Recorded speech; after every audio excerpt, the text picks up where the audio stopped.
Number 3, in dealing with other sin, do keep rebuking and forgiving. And Jesus says, even if that's 7 times a day, that's a lot, right? How many of you are parents? And sometimes with a kid, 7 times a day would be awesome if that's all that you had to tell them, the same thing over and over, right? Do not do that. You turn around, come back, what are you doing? You're doing it again. Do not do that. Do not do that. Do not do that. Do not.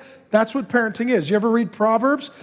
Proverbs could be much shorter, right? But Proverbs is long because sometimes it says the same thing over and over and over and over and over. Why? Because that's how God teaches his kids.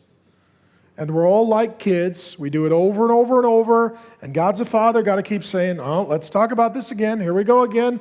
Here we go again. Here we go again. 7 times a day. So the question is, at what point in the fight do you tap out? You're like, that's it. I'm not rebuking you anymore. I'm not forgiving you anymore. I'm done with you. I tapped out in round 3, round 4, round 5, round 6. By round 7, I'm done with you in one day. That's a lot, right? 7 times you get sinned against by the same person in the same way on the same day. That's a lot. Jesus says, rebuke, forgive. Rebuke, forgive. If it takes 7 times a day, and 7 is in the Bible the number of perfection, so he's kind of just saying here, whatever it takes, you rebuke them, they repent, you forgive, that's how it should go. Where's your number? At what number with what person did you just tap out and say, that's it, I don't forgive them, I'm bitter, I'm jaded, I'm done, I'm not even going to try. Jesus says, don't do that. Don't do that. Because if you love God and you love them, you're going to keep rebuking and working toward forgiveness. Cyril of Alexandria, he was an early church father. He had an interesting statement on this principle.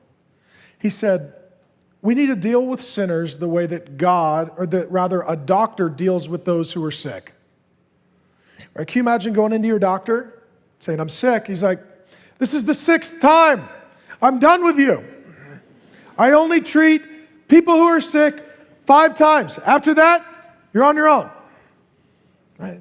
What does a doctor do? The doctor says, so long as you are sick, I will treat you and serve you and help you toward healing and wellness. That's what a doctor does. When we're dealing with people who have a condition called sin, we need to have the attitude of a doctor.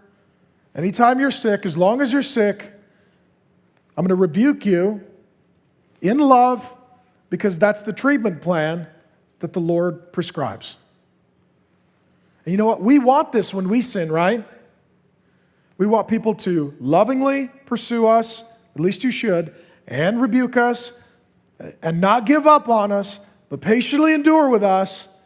And so we need not be hypocrites. We need to extend to others the same grace that we would hope be given to us.